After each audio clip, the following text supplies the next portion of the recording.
I'm Lisa Hans. I'm the Director of Programs here at the Alliance for Water Efficiency, and I'm joined by my colleague, Andrew Morris, who many of you, of course, already know or have worked with in talking about this project. So we're very excited to share this new policy idea and a complementary research idea. We've been kicking this around for a long time, so it's really exciting to finally be talking more broadly with our membership and others about this. So let's cruise to the next slide, please, Rachel. Most of you have seen this slide or some version of it before, but we at the Alliance for Water Efficiency, we're a stakeholder-based nonprofit organization, and we really are solely focused on advancing water conservation and water efficiency through a variety of ways. One key way that includes things like this is through collaboration, where we bring networks of our colleagues together to learn from one another, share ideas, share resources, connect with one another, and work better together to advance all of this great work. We create knowledge, so we produce research, we help share research. We also have tools and trainings, lots of great stuff in that space. And then, of course, this topic fits really nicely into this piece, but really advocating for change, whether that's changing in policies, funding, creating new partnerships that can really enhance everyone's capacity in this space. So if you're a member, glad to see you today. If you're not a member, feel free to reach out to us. There's the website there, and you can learn more, and we'd love to have you. We'll go to the next slide then to talk through what we're going to talk about today. So I'll give a short introduction about affordability and efficiency and the work we've been doing in this space at the Alliance for Water Efficiency. Andrew's going to share about this new idea for a new federal program. And then I'll talk a little bit about this complementary research concept that we've been working on. And then we'll highlight next steps, be able to answer some questions along the way. I'll clarify if you want to ask a question or chime in with an idea, an insight, a resource, please use the chat function for this webinar. We'll also have an opportunity for you to share how you'd like to be involved in one or other of these concepts moving forward. So we'll have a little short survey that we'll launch. So just be prepared for that later on. But with that, let's go ahead and jump in and tee up this topic and then get into the good stuff. So affordability and efficiency. If you go to the next slide, many of you have probably seen this graph or some version of it before, but this really highlights that today, yesterday, tomorrow, water and sewer rates are going up a whole lot faster than a lot of the other utilities and the other costs that consumers face out there, including inflation. There's a variety of reasons that are driving increased rates over time, delayed infrastructure repair and infrastructure investment, a lot of mandates and water quality challenges the utilities are facing that are causing rates to go up. As well as just the cost of everything is going up. And so making sure that, you're keeping good employees and all of that sort of stuff. So there's a lot that's driving this, but the bottom line is that it is happening. And what this is translating to is higher rates for customers, higher bills. And so we've been thinking about this from the intersection point of how water affordability and water efficiency play nicely together. So if you go to the next slide, part of what we've been thinking about in this space is there's obviously been a lot of effort around the Low-Income Household Water Assistance Program, which was a temporary federally funded program that sent money out through the states, similar to LIHEAP for energy, and helped with bill assistance across many folks in the U.S. And so there is lots of effort to help make this a permanent program. We recognize that there is a lot of need out there. Not all utilities are well equipped or well funded to be able to support their customers in this space. There's also some gaps in understanding what's really needed. Across the board, though, there's very broad support for making this a lasting program that folks can rely on. There's been a couple of reports that have come out based on this, some reports looking at how this should be made permanent, different options for that. This was a report that came out earlier this year that looked at understanding all of the data from the different utilities that participated in the temporary version of LIWAP. And there's some great nuggets in here, and they talk about rates across different geographic sectors. They talk about average household debt, as you can see on this slide, number of customers that are in arrears, different things like that. So lots of different great summary stats and metrics comparing and really highlighting the very real need that exists across many, many areas of the United States. So there's no community that's really devoid of this challenge. So there's quite a bit of need. And in some cases, it's pretty stark. And the metrics show that some households are paying a very sizable chunk of their annual income on water and sewer bills. However, these reports don't really make any connection to how much water customers are using and potentially how much of that water use and their high bills is maybe a function of things like inefficient appliances, old, leaky, maybe not even functioning. So if they don't have a functioning dishwasher and they're doing lots of hand washing, for example, might be leaky plumbing, leaky pipes, stuff that's really wasting a lot of water, or just other sources of inefficiencies and high water use that could be lower, and therefore their bills would be lower. So if we go to the next slide. We've here at the Alliance for Water Efficiency, we've done a series of studies looking at water affordability and water efficiency and conservation potential in communities. So here's just two examples, which one we did with City of Houston and one of our most recent one with the City of Santa Barbara, and really better understanding, looking at actual household billing data and consumption levels across different census tracts and different income areas, and better understanding where are the hotspots of challenges in communities and how great are those challenges. So what proportion of income folks are spending on water and sewer costs, even those, especially those lower income customers at the 20th percentile. So these are great resources. They're both very different in some ways because each community is different, which highlights there's a lot of local uniqueness to the space. But if you want to learn more about that, in each study, what we did look at is the potential role that water conservation could play in lowering and mitigating high water bills for customers. And so this is a nice intermediate step into understanding the question that I will come back around and talk about in here in a bit. But I'm going to turn it over here to Andrew first to talk about this concept for a federal program that would buddy up with LIWAP. And he's going to share more about that. And then I'll be back in a bit. Andrew, over to you. Thanks, Liesl. So I'm going to focus on the advocacy piece. And first off, I really want to talk about what is PREAP. So if we go to the next slide.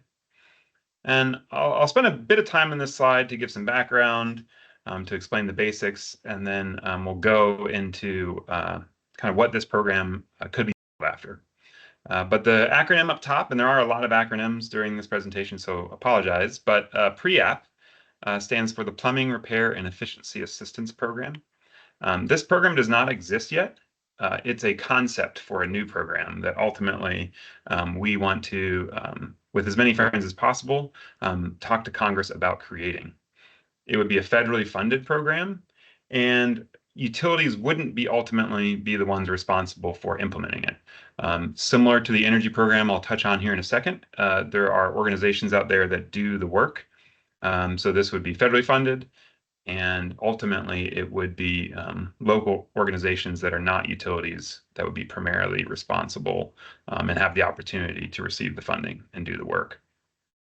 So we launched a white paper. There's links at the end of this presentation to all the resources and reports we're talking about, including the white paper we recently released on this topic that gets into a lot more detail. Wanted to thank the working group and many others who've contributed to that effort. We met a handful of times with utilities, nonprofits, and other organizations who work in this space to help develop this concept. So thank you to everyone who's contributed so far. Did want to pause for a second, just talk about the why, and Lisa really set the stage well for that. And that's, we know that affordability is a challenge.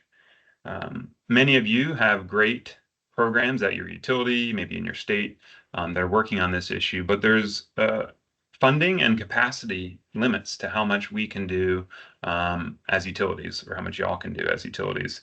So this is really intended to bring the federal government alongside the work that's already happening and provide more funding and more resources to be able to do more of it.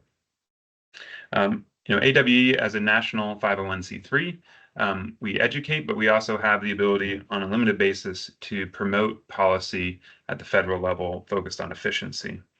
And so the gap we see, and the reason we wanted to come up with this, is there is a lot of focus on bill pay assistance, which is great, and we think there should be.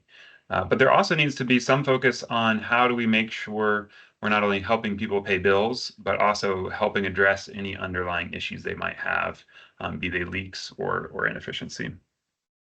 And going to where we are looking for inspiration, there's a federal energy program called the Weatherization Assistance Program, or WAP, that does a lot of the same things we would want to do, but on the water side. So on the why question, just to end that, it's why do they get all the love? It's time for us to, our industry and our customers, to receive some of those benefits as well. So I'm going to go next slide, looking at the program that we're looking to as kind of an inspiration or model for PREAP. I think the most interesting thing here is at the bottom, and that's since 1976, that's when this program was launched. They've made efficiency improvements to 7 million homes. So it's a long-standing, significant program. It actually came before any federal assistance for energy bill pay. So it was efficiency first is the way they approached it. As this slide shows, this is from the recent increase in funding weatherization received and the bipartisan infrastructure law. So generally, it's been funded every year, and then during some years, there's a big increase in funding during a crisis, a pandemic, a recession. So the funding isn't completely stable, but there is a baseline, and this shows just the impact of the recent funding infusion for this program. Next slide, please. And thinking about how this is implemented, I mentioned it earlier that ultimately, at least as we're proposing it now, utilities aren't the ones doing this work. And that's the way it works on the weatherization side as well. At the top, you have the Department of Energy. They set the detailed rules for the program at a federal level, and once Congress created it, of course. Then you have states, territories, and tribes who receive funding and also set some state level policy as to how this work will be done. And then you have groups referred to as community action agencies. They have other names depending where they are, but they serve a specific region. They implement a number of programs, but among the programs they implement is the Weatherization Assistance Program. And then ultimately at the bottom, the services provided to low-income households. Often as part of this, there is partnerships. There are partnerships with utilities, but it's the community action agencies that ultimately get the money. And so what can they do with it? Currently, there are some water elements in this program, primarily related to hot water. On the left there, you can see the types of things that the Weatherization Assistance Program funds. So you can see a few water items in there. But noticeably missing are leak detection, leak repair, toilets, and other water-only improvements. So right now, it's really an energy-focused program. Next slide, please. I don't really need to tell you all. I think most folks on the call are aware of these stats. I've just put a few up here, but leaks are significant. And also, as you see over time, through studies like the Water Research Foundation and uses of water, we've seen improvements over time as toilets and other things get more efficient in homes. So both on the leak side and on the efficiency side, there's a lot of potential to help low-income customers permanently fix a problem or reduce a bill. Next slide, please. So the concept would be to create a weatherization-like program. It would work generally the same way with federal funding to fund efficiency and leak repair. There's more details, including all the assumptions in the white paper, so I won't spend a long time on this slide. But as you all know, particularly if you find a household that has older fixtures, older appliances, and a high baseline of use, there's a fair amount of opportunity for efficiency improvements. Next slide, please. So circling back to where we started about bill pay assistance. So this slide is about the impacts of the recent temporary low-income household water assistance program, which was all about bill pay assistance, and we think that's great. And as Liesl mentioned, there's efforts to make this permanent, and we support that. The thing we noticed, both in some of the reports that Liesl mentioned, there was no mention of water use, of efficiency, of leaks in any of the reporting. And the program itself could only help pay a bill. It couldn't help that customer address a leak. So bill pay assistance is great. Next slide, please. But I think ultimately, and that's the cover of our white paper there, we think there needs to be both to really serve customers across the spectrum of what their issues are. Some just have trouble paying the bill and everything's working great at their house, but some have situations that if you don't address them, they're just going to be in arrears again in a couple months because of what's going on in their home. Next slide, please.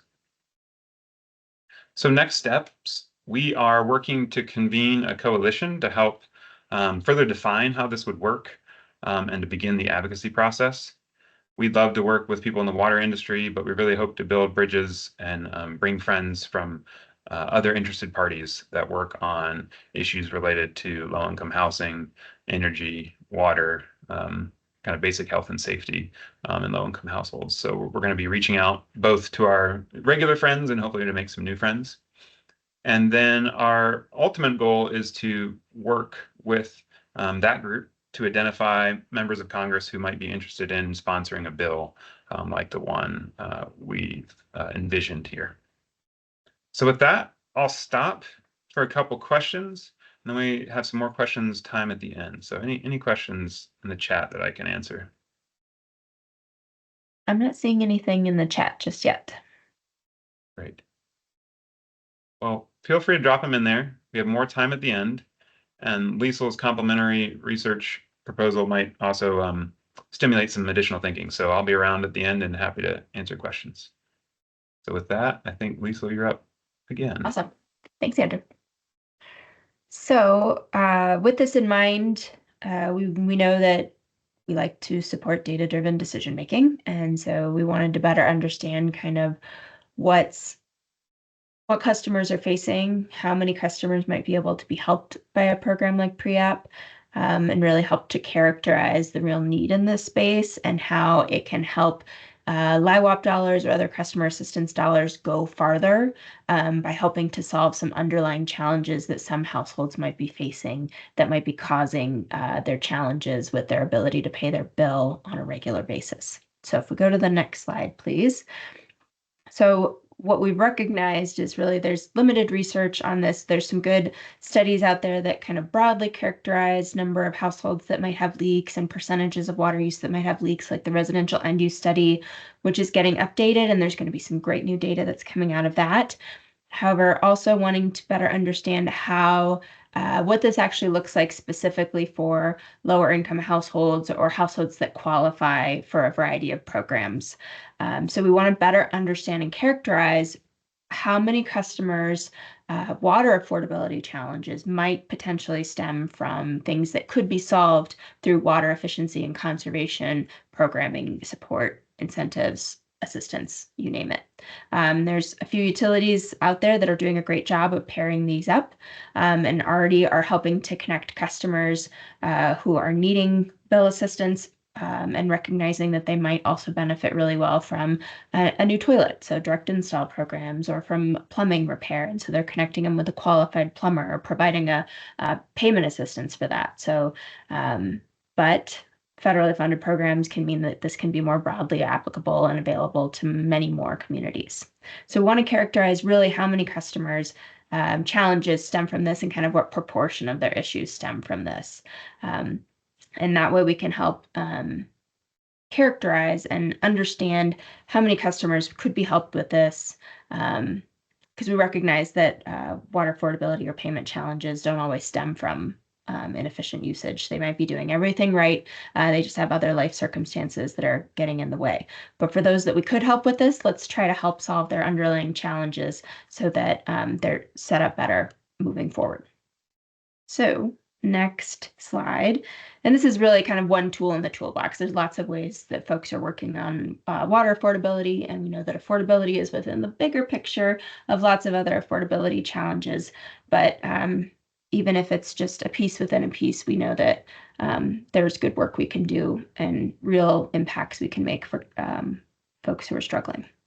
So this particular study, which I think was on an earlier slide too, when I talked about kind of a recent report looking at LIWAP data across many of the communities that participated, they do some analysis looking at what the bill is at the 5,000 gallon per month level and 10,000 gallon per month level. So they try to characterize across these different regions to get a sense of what average bills look like. But those are just average bills at these arbitrary usage levels. We know that our customer base in general is very broad and diverse, and there's a lot of variability.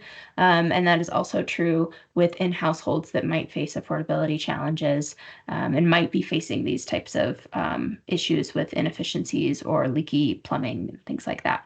But we want to better understand what's going on in terms of real data, real usage, what the potential benefit could be.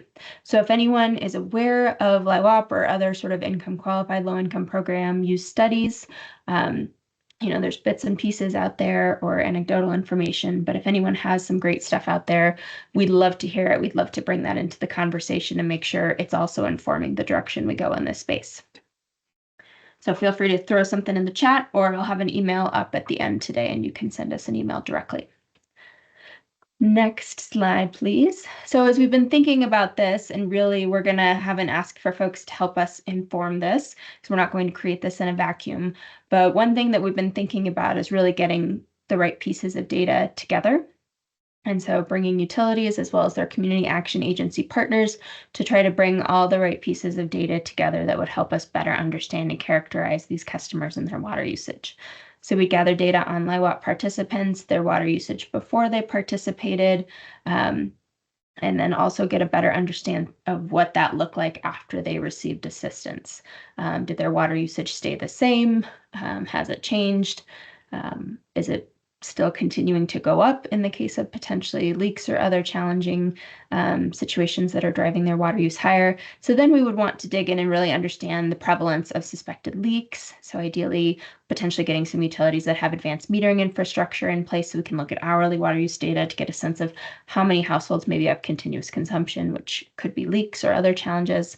And then also just apparently high baseline usage. So that one will require ideally having information about persons per household, which we'll talk a bit about in a second. But then ideally really kind of getting a sense of what the prevalence of these drivers are to high water bills relatively. It's different for everyone, what feels like a high water bill, of course. And then really getting a sense of how does that look differently than maybe generally the residents that live in low-income census tracts, and then your average water customer, which is more what that other report shows is kind of average customer consuming at 5,000 gallons a month or 10,000 gallons a month. What are their bills look like? But that does not necessarily mean that that's what lower income households are facing. So this is a very broad way that we're thinking about this to be able to answer the question and characterize the problem and the need. If we go to the next slide. We know that there's potentially some challenges with this. So ideally, we have some data that's more frequently than monthly, because we can capture kind of high use in certain ways when we have monthly data. But ideally, if we have some AMI data or data through other sources like flumes, to be able to better characterize how many of these households are facing leaks or other inefficient practices in play. We know that there's potential for some data sharing issues. Part of how LIWAP and other programs work, in some cases, the utilities are effectively removed from the process, and the community action agency or the folks that are managing the money and the credits are managing kind of the income qualification piece. One way or another. Lots of folks have done it differently, but bringing those two pieces of information together at a minimum, getting that household size, as you see on that third bullet, to be able to get a sense of, is this a high GPCD for this community? Is it a low one? What are we looking at? So we know the data might not be perfect, but we know that there is great potential with how much funding went out through LIWAP to really look at this in an exciting way, in an apples to apples way across lots of communities. So next slide. Oh, there we go. So we're going to pause here. If you want to follow up more directly, Andrew's going to be your guy. But if you have any questions, and I see some activity in the chat, so we'll pause here and see what folks want to talk about.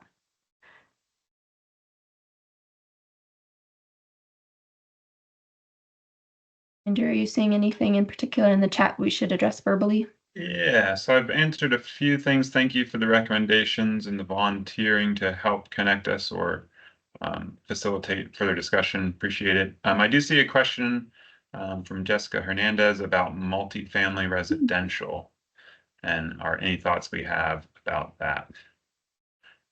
It's a good question.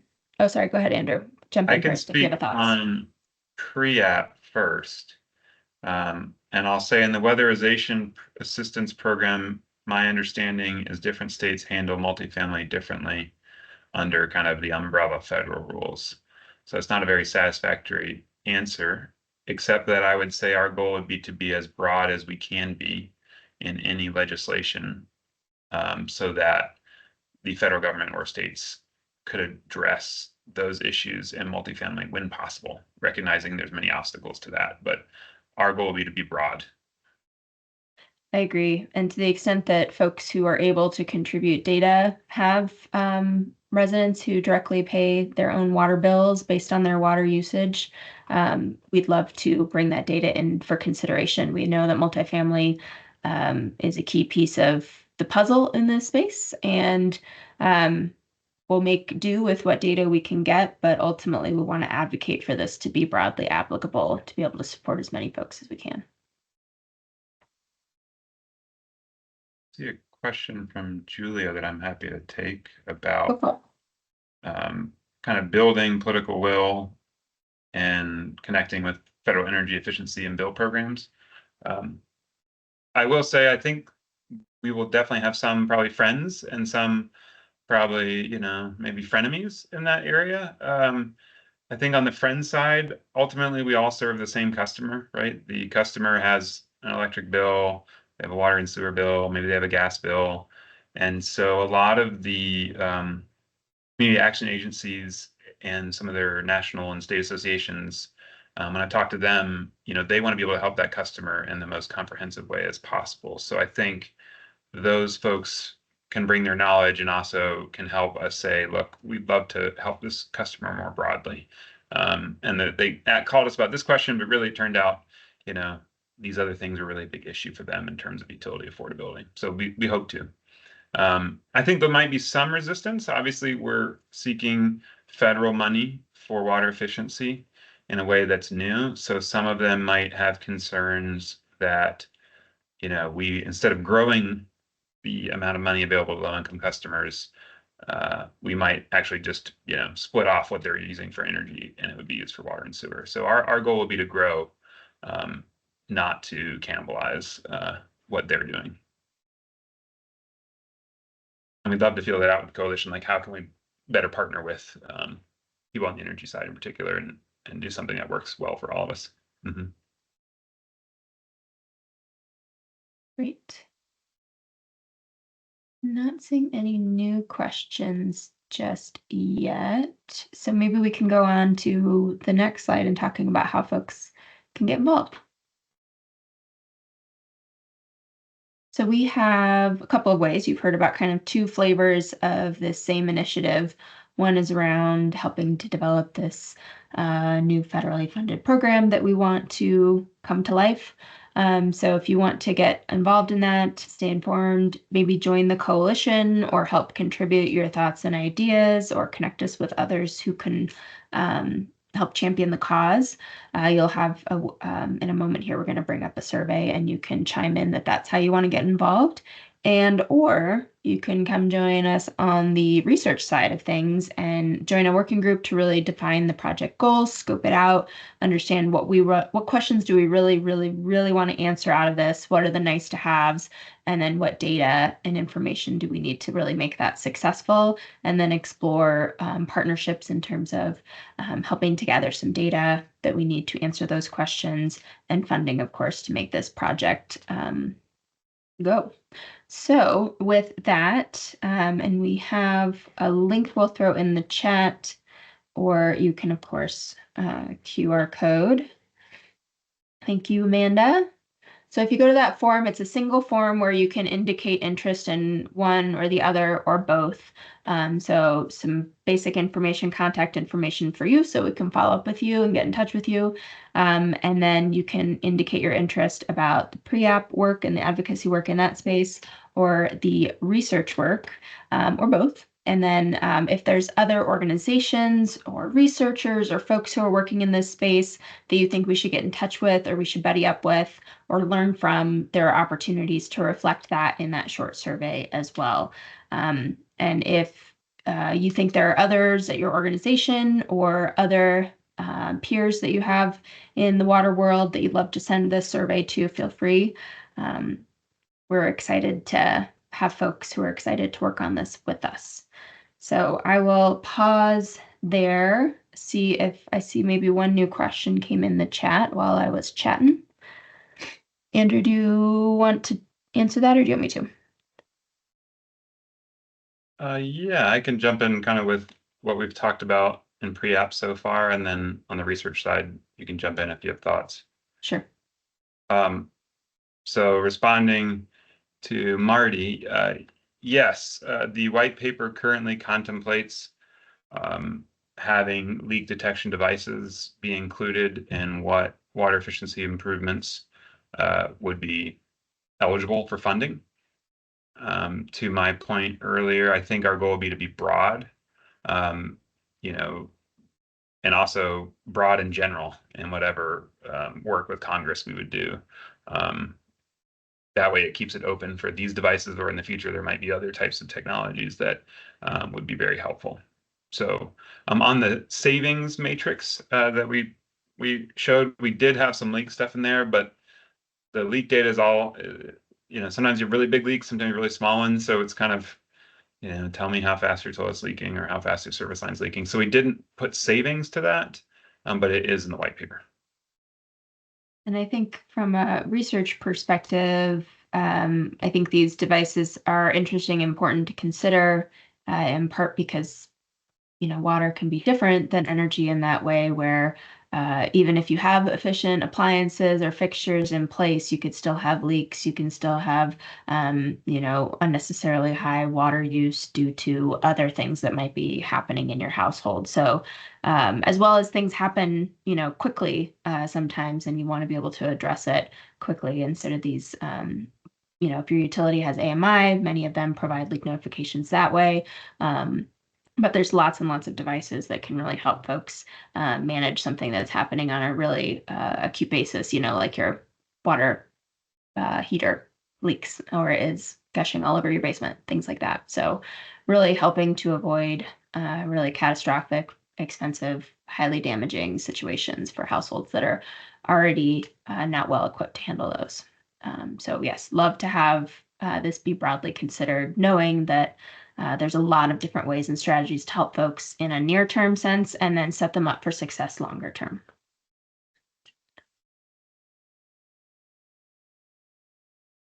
Other questions or thoughts, feel free to put them in the chat.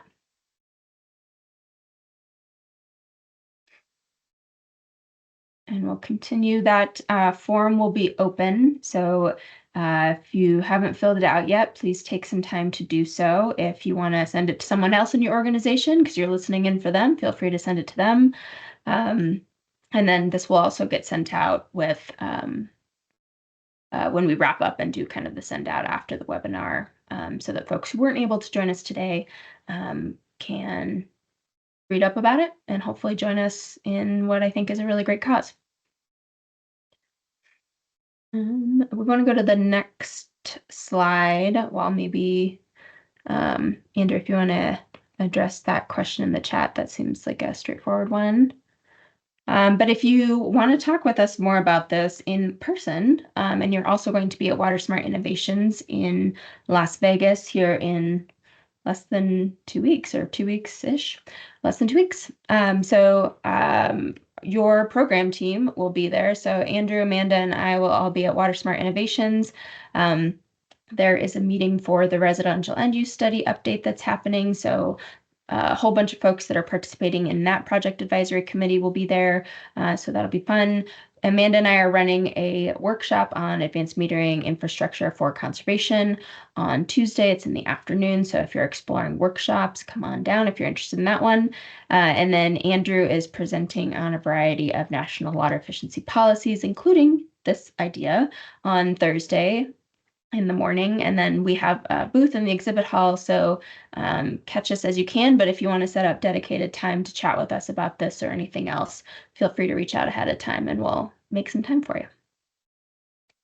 Anything else you want to add to that, Andrew? Yeah, I hope to see you there. And yeah, happy to set up one-on-one time if that's easier. Reach out. Wonderful. Well, with that, there's going to be one more slide on here just so you can see what it looks like. This has links to the various reports and white papers that we mentioned throughout the presentation here today. So those will all be available for you all. Andrew, any other closing remarks from your end? I would just encourage people, even if you don't want to play an active role in the advocacy, I know different organizations have different sensitivities around that. We do have an option on that form just to stay informed. So, obviously we'll keep our members informed generally, but if you want to get a little more regular updates from me about that, I encourage you to do that. It won't be all the time, but if something interesting is happening, I'll have kind of a more active group and then a group that I know just wants to stay in the loop. So I encourage you to check that out. Awesome. Well, thank you all for joining us today. We really appreciate you taking time out of your day to learn about this. And for those who already helped support the development of the white paper and the concept, thank you again for all of your support in that space. And for anyone that does even an ounce of work in this space, you're really helping to make this successful. So we appreciate anything that you can offer to the cause and looking forward to working with you all, whether it's on the advocacy or the research piece, among other things that we all do together. So thanks for taking time today, and we'll be in touch soon. Thank you all. Thanks, everyone.